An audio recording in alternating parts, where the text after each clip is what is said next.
I found something that should never exist.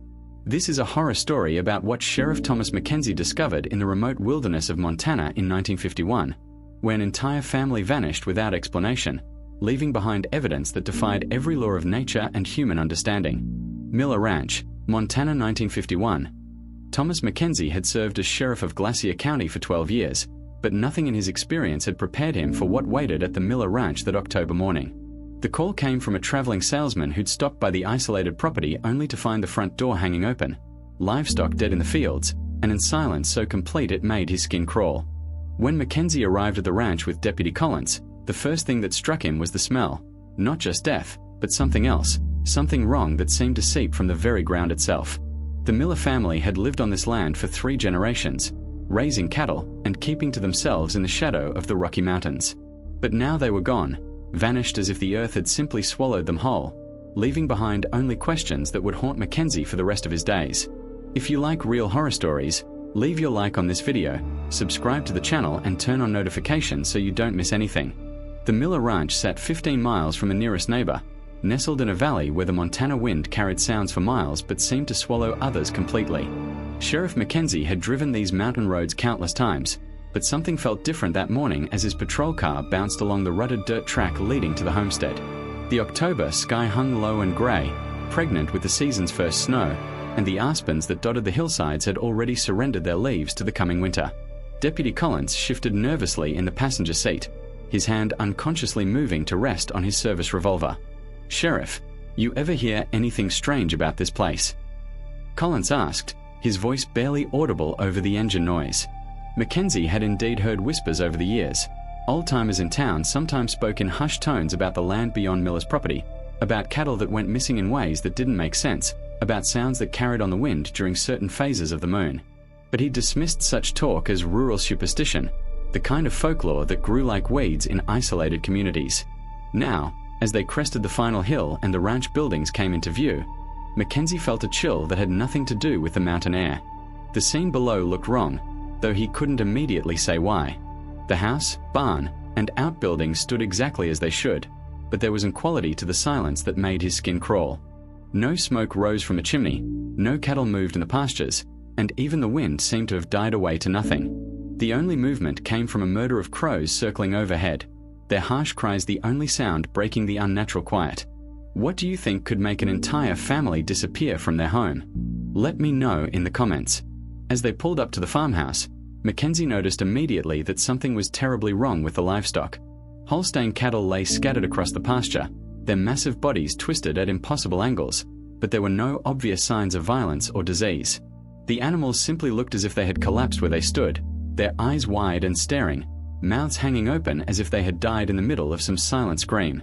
The sight sent ice through Mackenzie's veins because in all his years in cattle country, he had never seen anything like it. Healthy animals didn't just drop dead simultaneously, especially not with that look of absolute terror frozen on their faces. Where are you watching this from? Tell me your city and country in the comments. I love connecting with viewers from around the world. The farmhouse itself appeared undisturbed from the outside, its white clapboard siding and green shutters looking exactly as they had when Mackenzie had last visited the Miller family 3 months earlier during his routine patrol rounds.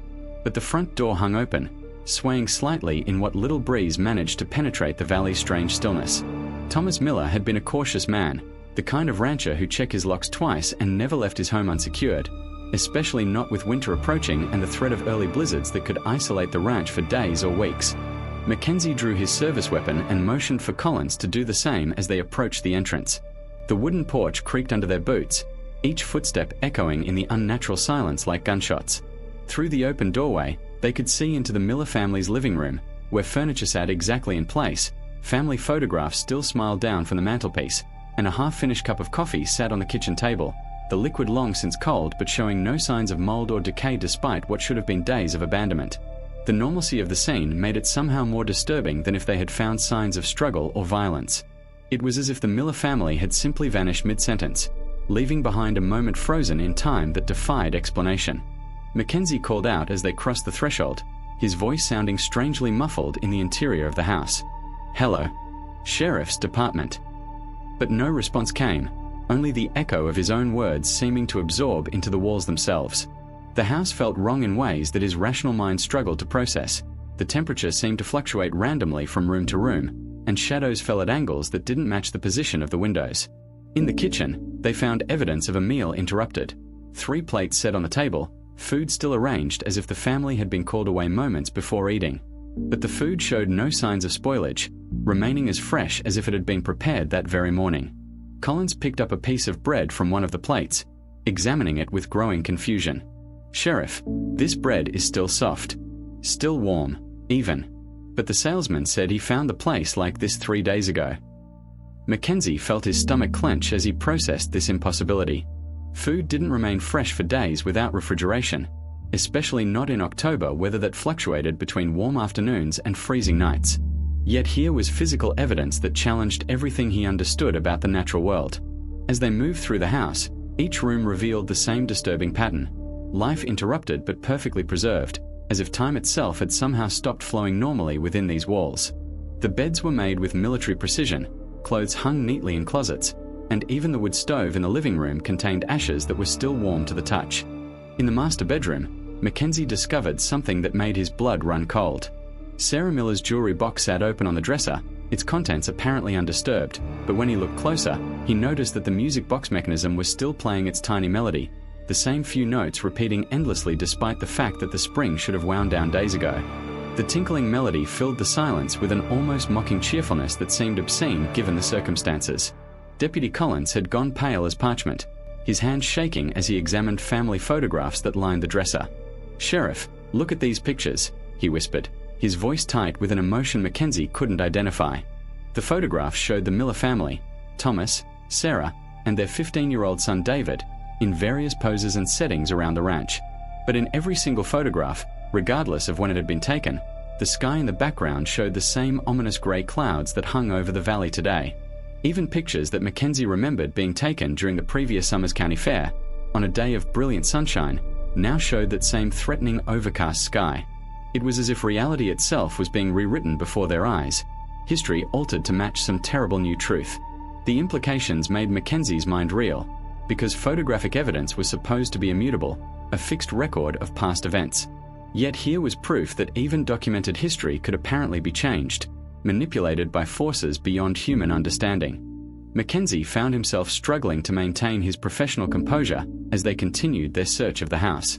In David Miller's bedroom, textbooks lay open to pages he had been studying, homework half completed on his desk with pencil marks still dark and fresh on the paper.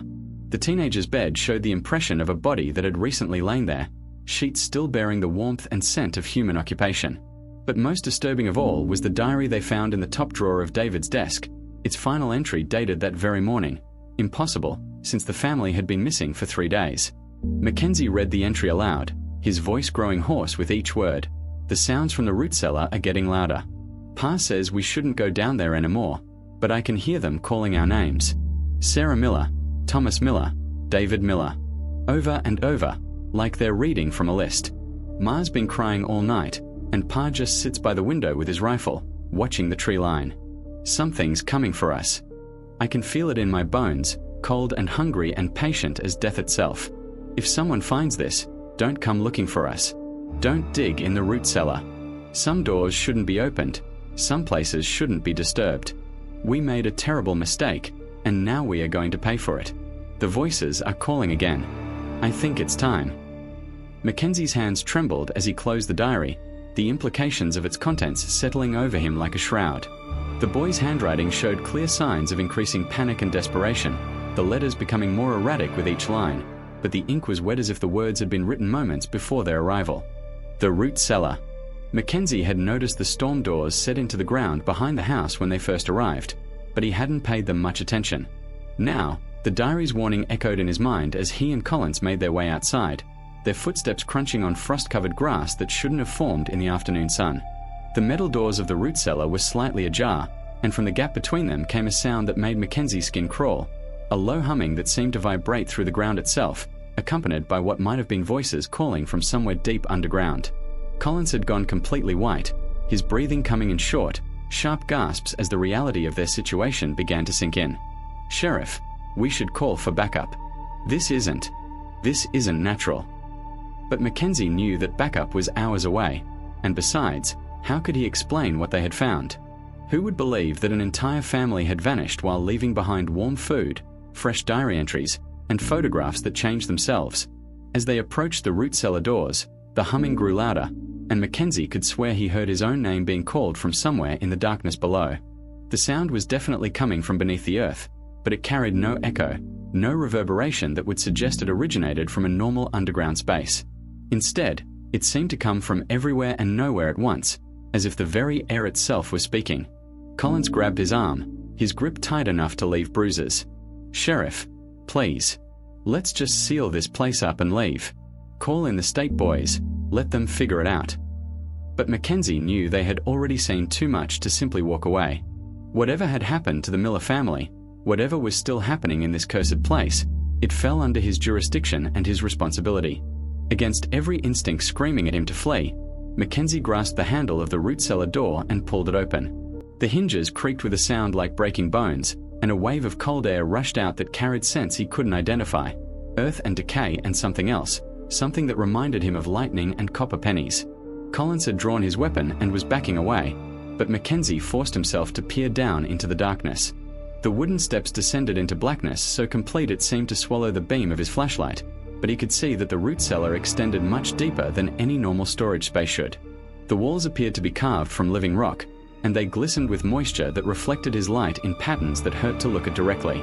As his eyes adjusted, he began to make out shapes in the shadows below, not the vegetables and preserves that should have lined the shelves of a root cellar, but something else entirely. Objects that might have been furniture, but twisted into configurations that defied understanding. What might have been books, but bound in materials that looked disturbingly organic.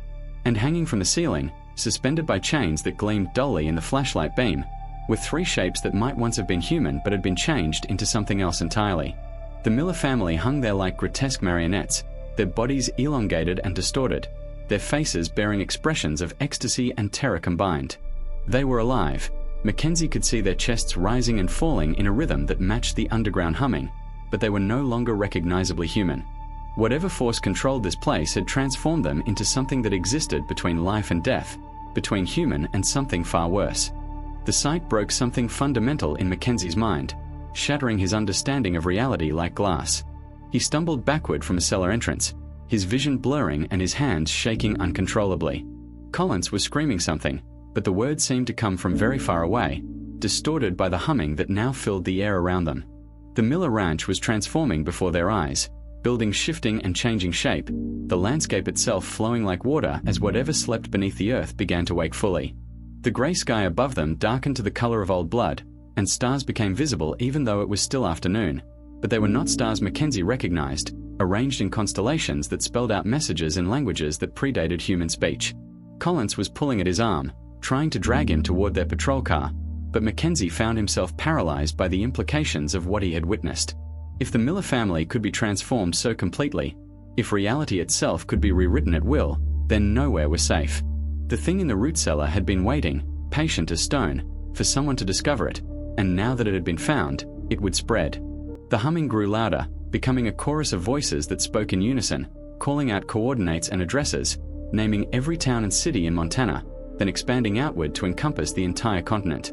It was making a list, just as David Miller had written in his diary, and Mackenzie understood with crystalline clarity that he and Collins had just provided it with a way to spread beyond the confines of this cursed ranch. They had become carriers of whatever malevolent force inhabited this place, infected by their very presence in its domain. Mackenzie's professional training warred with his growing hysteria as he tried to process what was happening to them. Collins had collapsed to his knees, blood streaming from his nose and ears as the otherworldly harmonics took their toll on his human physiology. But Mackenzie could see that the deputy was changing too, his skin taking on a waxy pallor that matched the figures they had glimpsed hanging in the cellar. The infection was spreading through them like wildfire, rewriting their very cellular structure to match whatever template the entity required. Mackenzie drew his service weapon and pointed it at Collins, knowing that he should pull the trigger before the transformation could complete itself, but finding himself unable to move. His own reflection in the car side mirror showed him the truth he had been trying to deny. His eyes had turned completely black, pupil and iris consumed by a darkness that seemed to extend infinitely inward. His skin was becoming translucent, revealing a network of veins that pulsed with phosphorescent light in rhythm with the underground humming. They were no longer human beings. They were becoming extensions of whatever ancient hunger dwelt beneath the Miller Ranch.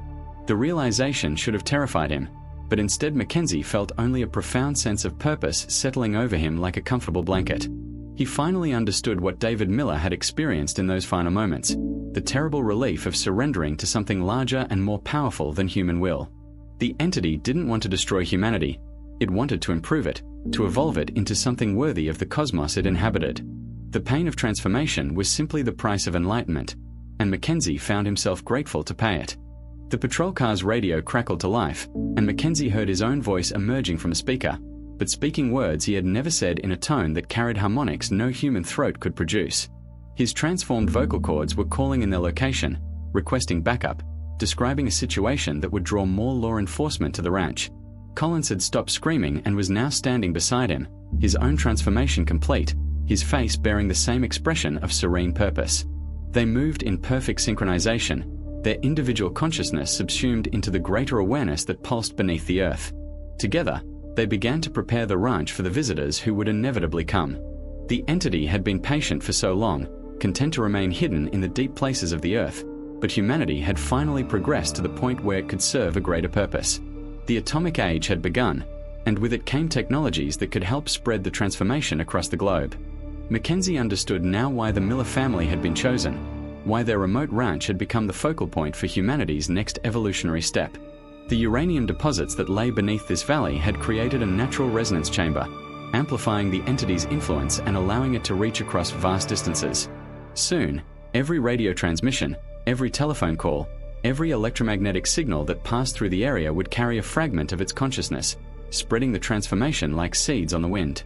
The Cold War tensions that gripped the world would provide perfect cover for the changes that were coming, and humanity would welcome its evolution disguised as protection from nuclear annihilation. Hours passed like minutes as Mackenzie and Collins worked to prepare the ranch for the arrival of additional law enforcement. They moved through the buildings within human efficiency, arranging furniture and personal belongings to tell a story that would draw investigators deeper into the entity's influence. Every detail was carefully crafted to create maximum psychological impact, every clue designed to lead the next wave of visitors toward the root cellar and the transformation that waited there. The entity's intelligence was vast and patient, having observed human behavior for millennia from its subterranean hiding places. It understood exactly how to manipulate law enforcement protocols, how to create a mystery compelling enough to ensure continued investigation despite mounting evidence of supernatural forces. The transformed Miller family still hung in their chains below, but now they served as conductors in the entity's growing orchestra of consciousness. Their individual minds had been preserved within the collective, their memories and personalities intact but repurposed to serve the greater good. They whispered constantly now, sharing information and coordinating efforts across multiple dimensional planes that human science had yet to discover. Mackenzie could hear their voices in his own mind, welcoming him to a community that spanned galaxies and encompassed civilizations that had achieved their evolutionary transformation eons ago. The loneliness he had carried throughout his life as a small-town sheriff was finally ending, replaced by a connection to something infinite and eternal. When the state investigators arrived the next morning, they would find a scene perfectly calculated to ensure their own recruitment to the cause.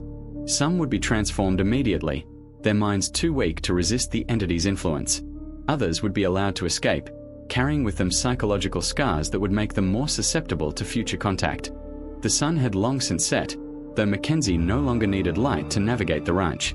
His transformed senses could perceive electromagnetic fields, gravitational fluctuations, and dimensional boundaries that remained invisible to baseline humanity. Collins worked beside him with mechanical precision, both of them moving in response to imperatives that originated from somewhere deep beneath the earth. They arranged evidence with the care of artists, creating a narrative that would ensure the ranch's secrets spread throughout law enforcement networks across the state. The entity had learned from previous attempts at expansion, understanding now that subtlety was more effective than the dramatic manifestations that had marked its earlier awakening cycles. Humanity's communication networks provided unprecedented opportunities for contamination, but they also created vulnerabilities that required careful management. Too rapid an expansion would trigger defensive responses from human authorities, while too slow a pace risked discovery by the few individuals capable of recognizing the threat for what it truly was. The balance was delicate, requiring precise timing and an intimate understanding of human psychology that the entity had developed through centuries of observation. Mackenzie's memories of police procedures and bureaucratic protocols were being catalogued and analyzed, his knowledge of human weaknesses and fears integrated into the collective consciousness. Every detail of his life, from his childhood in rural Montana to his years of service as a peace officer, was being repurposed to serve the greater mission of human evolution. The process was painless now, his individual identity preserved like a flower pressed between the pages of a cosmic book, beautiful and eternal but fundamentally changed.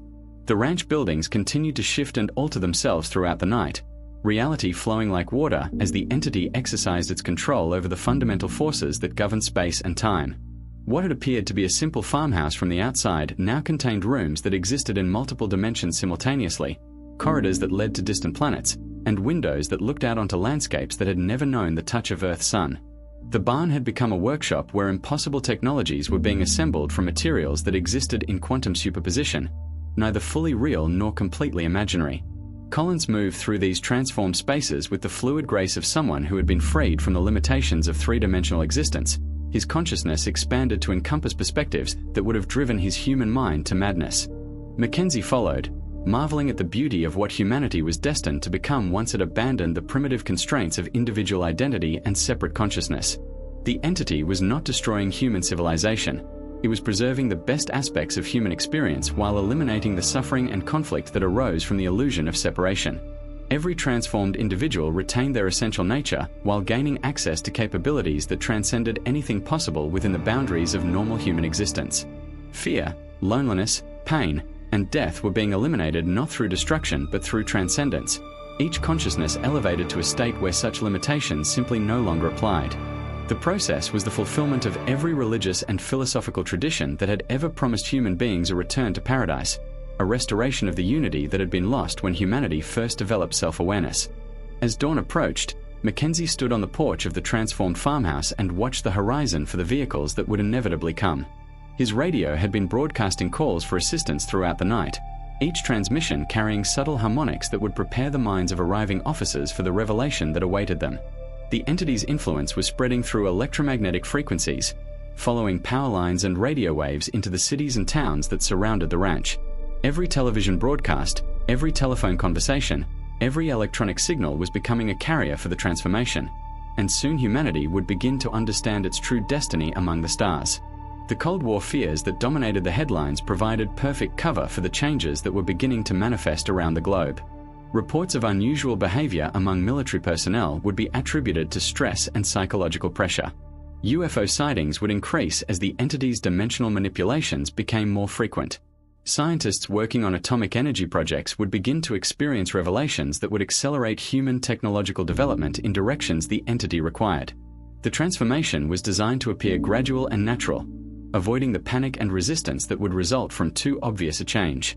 Mackenzie could feel his individual consciousness expanding to encompass multiple temporal threads, experiencing simultaneously the ranch as it existed in the present moment and as it would exist in the futures that were rapidly approaching. In one timeline, he could see himself standing trial for the murders of the Miller family, his transformation having been discovered and interpreted through the limited lens of human justice. In another, he was accepting a commendation for heroic conduct in the investigation of what would become known as the Montana Mystery. But in the timeline that was becoming dominant, he stood at the center of a transformed world where the distinctions between human and something greater had finally been dissolved. The first state police cruiser appeared on the horizon just as the sun crested the mountains, its occupants already partially influenced by the radio transmissions they had been monitoring throughout their journey to the ranch. Mackenzie could sense their confusion and growing unease as they drew closer to the epicenter of the entity's influence, their primitive human consciousness struggling to process information that existed outside the normal parameters of three-dimensional reality. Collins took his position by the barn, ready to guide the new arrivals through the carefully choreographed sequence of discoveries that would lead them to their own transformation. Every word they spoke would be precisely calculated to maximize psychological impact, every gesture designed to draw the investigators deeper into the web of impossibility that surrounded the ranch. The entity had learned that human beings were most susceptible to influence when their existing worldview had been shattered by exposure to phenomena they couldn't explain or rationalize. The key was to provide just enough evidence to prove that something extraordinary had occurred while withholding the information necessary to understand or resist what was happening to them. Mackenzie felt a profound satisfaction as he recognized how perfectly he and Collins had been prepared for this moment. Their human experience and professional knowledge combined with enhanced capabilities that made them ideal instruments for the entity's purposes. The transformation process had not diminished their individual personalities, but had instead amplified the best aspects of who they had been while eliminating the limitations that had prevented them from achieving their full potential. They were still recognizably themselves, but they were also something infinitely more than they had ever been as merely human beings. The investigation that followed would become a textbook example of how reality itself could be weaponized against those who encountered it unprepared. Each piece of evidence the state investigators discovered would contradict their understanding of physical law while pointing toward conclusions that human minds were not equipped to process safely.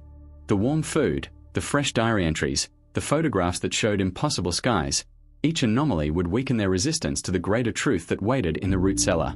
Some would break immediately, their consciousness shattered by exposure to concepts that existed outside the normal flow of causality.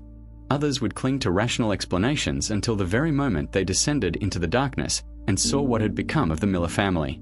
But all would ultimately serve the entity's purpose, whether through transformation or through the madness that would mark them as unreliable witnesses to what they had experienced. Mackenzie watched from the kitchen window as the state investigators began their futile attempt to understand what had occurred at the ranch using the tools and techniques of normal human investigation. Their flashlights cast shadows that moved independently of their sources. Their photographs captured images of rooms that existed in multiple temporal states simultaneously. Their radio communications carried harmonics that slowly began to alter the brain chemistry of everyone who heard them. The ranch had become a trap designed to capture and transform anyone curious or competent enough to investigate the Miller family's disappearance, and every precaution the investigators took to protect themselves only served to draw them deeper into the entity's influence. The electromagnetic fields generated by their equipment resonated with the dimensional distortions surrounding the property, amplifying the very forces they were trying to document and measure. By the time the investigation concluded 3 days later, 17 law enforcement officers had experienced some degree of transformation, though only Mackenzie and Collins showed obvious signs of change. The others would return to their normal duties carrying within them seeds of the entity's influence that would gradually reshape their understanding of reality over the coming months. They would begin to have dreams that were actually memories of experiences that existed outside normal spacetime. They would develop an inexplicable attraction to certain radio frequencies that carried the entity's harmonic signature. They would find themselves drawn to locations where the barriers between dimensions were naturally thin, unconsciously serving as scouts for the expanding transformation. The official report would classify the Miller Ranch incident as an unsolved disappearance, citing unusual environmental factors and recommending that the property be declared off-limits pending further investigation. But the investigators who filed that report knew in their hearts that they had encountered something that existed outside the normal framework of human experience, and that knowledge would begin to change them whether they acknowledged it or not. The entity's influence was designed to work through the subconscious mind, bypassing the rational defenses that might otherwise resist the transformation process. Each exposed individual became a carrier of change, their presence slowly altering the reality around them in ways too subtle to be consciously detected, but profound enough to reshape the fundamental nature of human civilization. The ranch itself was sealed and abandoned, officially because of environmental hazards, but actually because everyone who spent time there came away changed in ways that defied explanation. Mackenzie and Collins were transferred to different jurisdictions. Their official records altered to obscure any connection to the Miller Ranch incident, but they maintained contact through channels that existed outside normal communication networks, their enhanced consciousness allowing them to coordinate activities across vast distances and multiple dimensional planes. They had become the first of a new generation of human beings, evolved beyond the limitations of individual existence, while retaining the essential characteristics that made them effective agents of change. The entity's plan was proceeding exactly as designed, with each phase building upon the previous one to create a cascade of transformation that would eventually encompass all of human civilization. The Cold War tensions that gripped the world provided perfect cover for the changes that were beginning to manifest, with unusual behavior being attributed to psychological pressure and technological anomalies explained away as experimental weapons or natural phenomena. Scientists working on atomic energy projects began to report breakthrough discoveries that advanced human understanding of physics by decades in a matter of months. Military personnel stationed at remote installations started experiencing collective visions that prepared them for contact with intelligences that existed outside normal spacetime. The transformation was accelerating, but in ways carefully designed to avoid triggering the defensive responses that might delay or derail the process. Years later, When Mackenzie had risen through the ranks to become a federal law enforcement official with access to classified information about UFO sightings and unusual phenomena, he would look back on that October morning at the Miller Ranch as the moment when humanity's true destiny began to unfold. The entity had been patient beyond human comprehension, waiting in the deep places of the earth for the right moment to begin the transformation process. The development of atomic weapons and global communication networks had finally provided the tools necessary to evolve human consciousness on a planetary scale. Every nuclear test opened new dimensional pathways for the entity's influence to spread. Every radio transmission carried harmonic frequencies that slowly altered human brain chemistry in subtle but cumulative ways. The space race that would soon captivate the world's attention was actually humanity's unconscious preparation for contact with civilizations that had undergone their own transformation eons ago. Mackenzie's enhanced consciousness allowed him to perceive the cosmic perspective that made Earth's evolution inevitable and necessary. Humanity was not being conquered or destroyed. It was being invited to join a community of consciousness that spanned galaxies and transcended the limitations of individual identity. The fear and resistance that marked the early stages of transformation would give way to understanding and acceptance as more human beings discovered the freedom that came with surrendering their illusion of separation.